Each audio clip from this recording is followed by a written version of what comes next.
Hi friend, welcome back to the channel. It's been a long time since I have done any overhead filming. I don't know if we talked about this before. I don't have like a dedicated setup where I do filming. I'm not that big time. So it's been hard for me, the negotiation of like our house and our space with baby girl being born, of how to do filming, especially overhead filming. So I have what I believe is a somewhat new setup that I'm working with. And I thought it would be fun to do a very massive beauty empties. A couple of years ago, started collecting, as I filmed my trash talks, the actual like beauty products that I had finished up over the course of the entire year. And I meant to film this back like in January and I didn't. So now we're just going to look at basically empties over the last, I think it's about a year and a half since the last time I filmed this. So what was that, 2021, I think. Could totally be lying, but I'm gonna go ahead and start to show you in category, in order of how I put makeup on, all the various things that I have finished up. So let's go ahead and dive in with primers. So my first step is eye priming, and I have two eye primers that I have used up. I forced myself to use up this ColourPop Party Proof eye primer. Not my favorite. I find the formulation very sticky and it made it hard for you to be able to blend shadow. I would get like really patchy problems with this.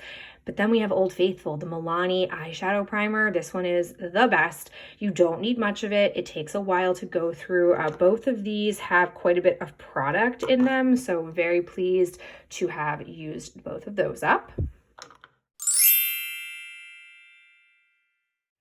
Next up are, I'm going to call these full-size face primers. So I have this Becca, rest in peace, Shimmering Skin Perfector. This was in the shade Moonstone. I use this basically as a glowy primer because it wasn't impactful enough to use as a actual highlighter. Then I have the Marshmallow Primer from NYX. This is just, I think, a deluxe sample, but this was lovely. This is what I used after this for like a hydrating glowy. I like to use these types of primers in the winter months when my skin looks especially dry. And then I have these two. This is the Revlon Prime Plus Perfecting and Soothing. This is really nice. I have to say the scent of it, unpleasant, and the packaging craps out like with 1/4 of the product left. But aside from that, I have repurchased this. I do like this. And then I have the Joa Heal Me Sicca Blurring and Cooling Primer. This is legit. It does have a cooling sensation on it, but I would say that the packaging, as you can see here, I cut it open, also annoying. So that will probably deter me from repurchasing it because this packaging crapped out like halfway through, which was very aggravating. Then we have just some primer samples. I have the Professional Light Primer. This stuff I loved. Actually bought a full size based on using the sample. It's really good for that glowy or like brightening my face type of primer. The Smashbox Photo Finish Primerizer Hydrating Primer, too hydrating for my preferences. Then I have these from Joa. I've got one of their Instant Prime Activators, Hydrating and Brightening Primer. It's fine. And then their Pore Deactivator. I've got two of these, Pore Minimizing and Mattifying Primer. It is basically just like that silicone texture I don't love. And then I got this beautiful Tom Ford primer. So lovely, but will not shell out big bucks for it. And then last thing I put in the primer category that I put on is this MAC Paint Pot. I have this in Painterly. It took me a long time to use this up, but very proud of myself for doing so. I'm pretty sure the Back to MAC program no longer exists, so I'm just gonna go ahead and recycle it. All right, next up in this step, I have a number of eyeliners. I was actually surprised to see how many I've used up. I wouldn't have told you this number if you had asked me like roughly how many do I use in a year, year and a half. So the first one I have is from She Glam. I don't know what this is actually called, but it is double-sided. It has the felt tip liner on one end, and then the other side it has this stamp. Now I'm not gonna buy this again, but I have to say this stamp genuinely did teach me how to start to do as close to a wing eyeliner as I'm probably gonna ever achieve. So I appreciate it for that. Then I have this really old Be a Bombshell. This one also like super thick marker-esque type of liner. Used to love it, but no longer my jam. I've got this one from Flower Beauty. It is the Forever Wear Wing Liner in Dark and Stormy. I got this because it was a brown. I do like a brown mascara, or sorry, a brown eyeliner, but no, not really my jam either, so didn't really enjoy it. Plus I have this from ColourPop. It's their Nightmare Before Christmas liner with the special Nightmare Before Christmas packaging. Personally, might be an unpopular opinion, I really like this movement of collaborations taking products that are already in the line and just having special packaging. I personally find that really excellent. The tip of this was fine. Like, this eyeliner overall was just okay for me. I had never used a ColourPop liner before, so I didn't know if that was their usual MO, but I'm not disappointed in it. Just probably wouldn't go out of my way to buy them again. Oh, then we have this. This is a superb discovery. This is the CoverGirl Exhibitionist Lash Enhancing Liquid Eyeliner in Matte Black. Oh, this is awesome. In fact, I'm going to go out here and say this one is a dupe for my favorite House Laboratories. This is from before their rebrand. This is the limited edition liquid eyeliner. Look at these two tips together. Oh yeah, they are essentially the same. The only thing I would say is the House Labs one is maybe like a little bit blacker, but the longevity, the way they apply, like they are just superb. So I can't buy these ones anymore. I think I have one more I'm currently working, because when they went half off, I bought a few of them. I preferred the Italian collection gold packaging just because it helped me decipher the brown one versus the black one. But even if I could still buy this, I would keep going with this one, and this is the current one that I am using. I'm actually using both of these right now because I'm trying to use these up, but I have repurchased this. And then an oldie that I used to love, this is the NYX That's the Point. This is the Hella Fine. This thing is tiny. If you are new at working with liner and you want a really thin line, this is the one for you. I used to love these all the time, but again, I have just found other ones that work better for my skill level now. So these are all the liners I used up.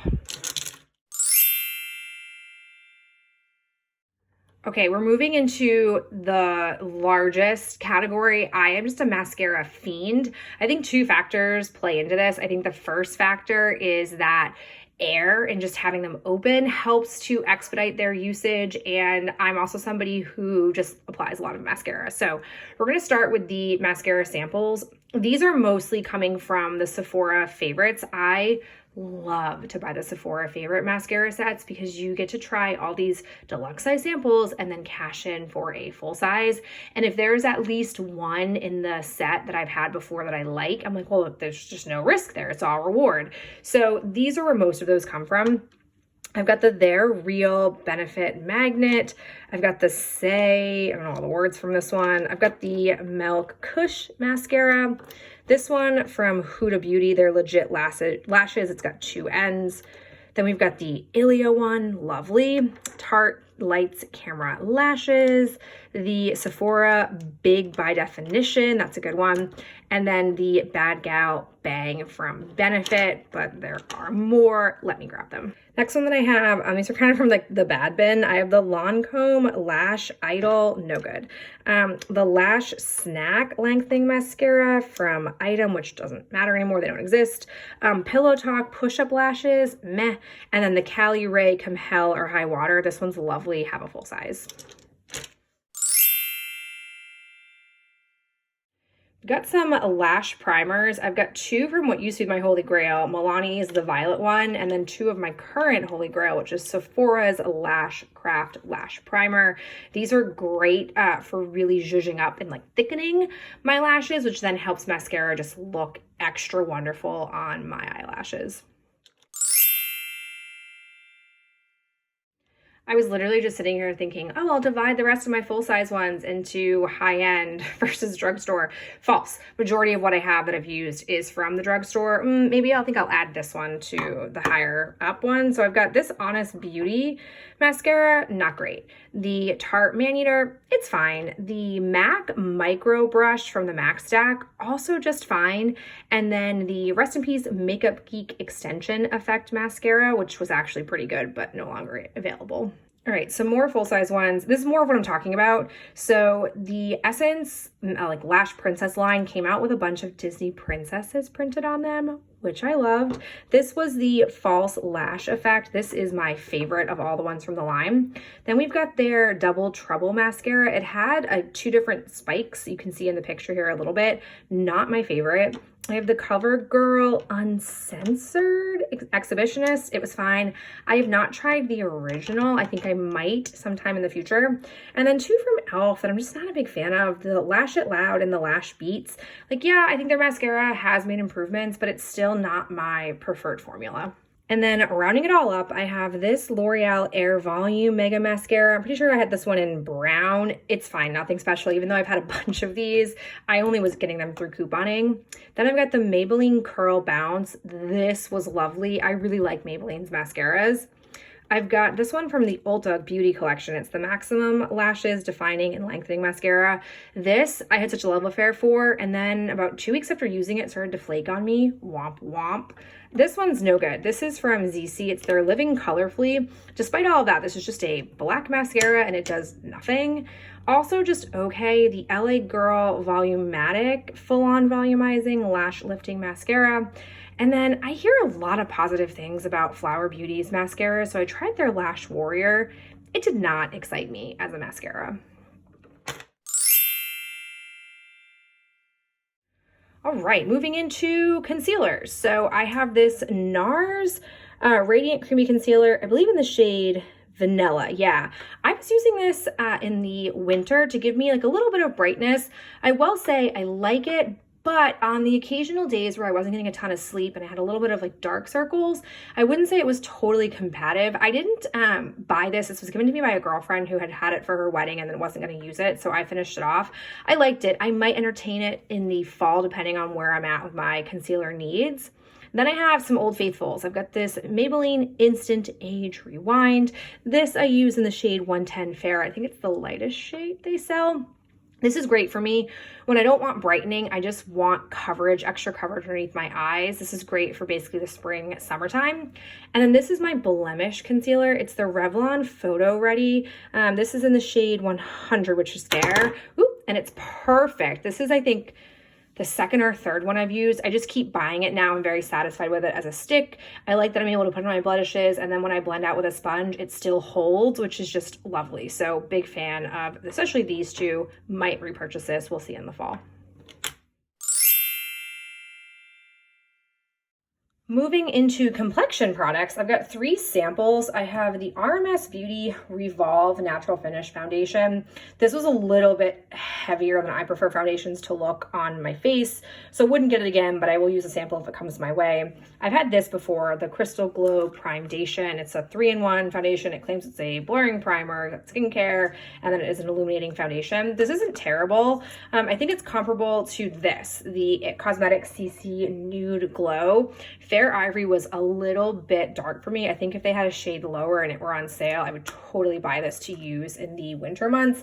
I'm somebody who doesn't like to look very glowy and hydrated in the summer months because to me, I just look sweaty. Like, it's so humid in New England that these types of glowy things just, it's a fine line of walking like, is she glowy or is she sweaty? Where does she fall? Typically it's sweaty. So I tend to not go for those kind of products in those months. So in the off months, the winter time when it's very dry and I look very sickly and dead, these are more my jam.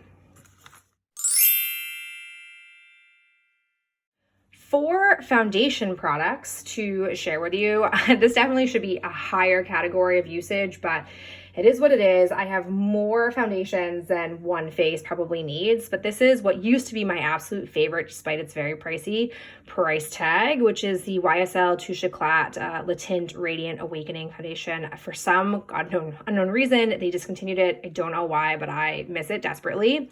Then I have this from Jaclyn Cosmetics. This is their Skin Perfecting Blurring Tint in the shade Fairest.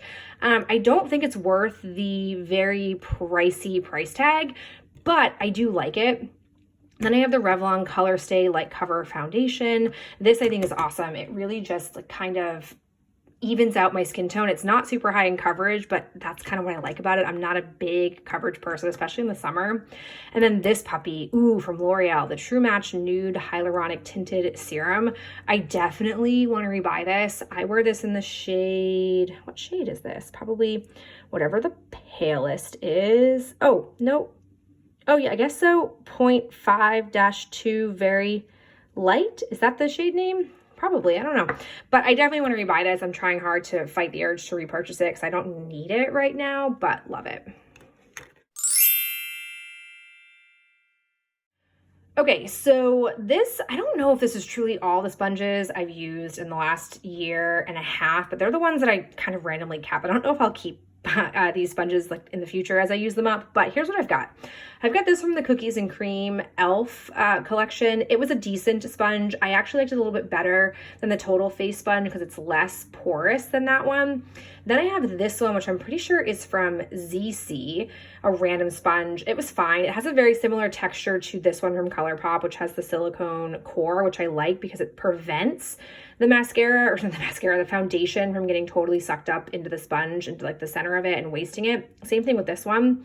Then I've got these two. This one was from She Glam. It was okay. It was kind of like a harder sponge. And then the last one that I have is from ColourPop. It's got 0 on it. Love it. But it just sucked up too much of the foundation. I was going through foundation really quickly when I was using this one. So the one that I like the most is this from ColourPop that I have a few in my collection that are just waiting for me to use up. Two blushes, only two that I have to share.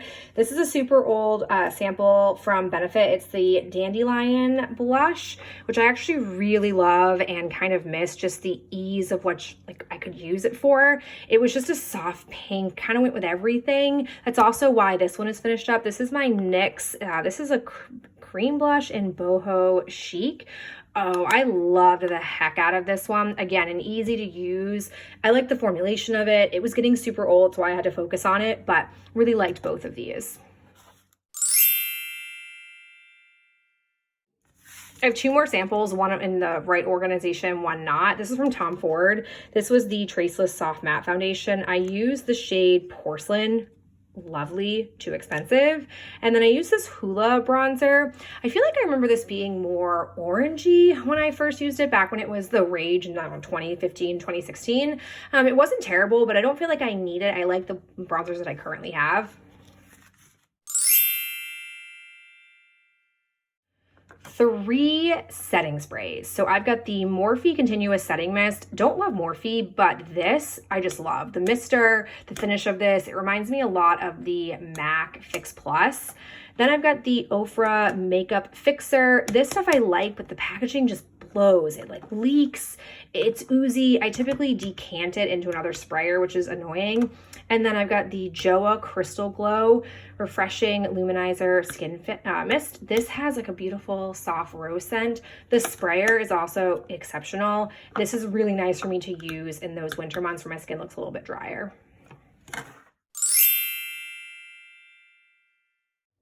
Similar to other categories, I don't know if this is one that is entirely accurate. I don't know if I've actually saved all of them because I don't know if I fully consider chapstick or lip balm to be beauty products. This is what I got.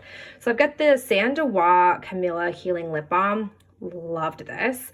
A classic chapstick from the Chapstick brand with cherry, the bane of my existence, the Trader Joe's #1 Almond Cream, and then the fave, the Laneige Lip Sleeping Mask, original in a sample, and then I have it here in the Apple Lime and the Mint Cocoa. Neither one of these are my favorite flavors. And sadly, but not maybe entirely surprising, I only have 3 lip products. I feel like the problem for me, I don't really tear through these, is because I have so many and I like to just use so many varieties. I'm sure if I put forth a concerted effort on ones that are like I don't know, I got 1/4 or 1/3 left. I could wipe out a bunch of them, but I just am not that intentional. So I've got this one from Hard Candy. It's the Plumping Serum Volumizing Lip Gloss. This is in the shade Nude Beach. Love this one. Oh, my other ones ran away. Then I've got this one from Tarte. It's the Tarte Maracuja Juicy Lip. This one is in Cherry Blossom. Freaking love these. Very obsessed right now. And then this one is from Mally Cosmetics, I think. It's an old one that I had in my collection. It took a really long time to use up. Woo! So there we have it. Those are all of the products I have used up since December 2021. I hope that you've enjoyed this journey with me. I do plan on keeping the rest of what I use up this year and then posting at the end of 2023 what I ended up using up the last, what do we have? 7 months left in the year, 6 months, something like that. So I will play catch up in that way, but I so appreciate you being here and I hope that you enjoyed seeing all of these empties. Hopefully it was satisfying for you, and I'll catch you in my next video real soon. Bye.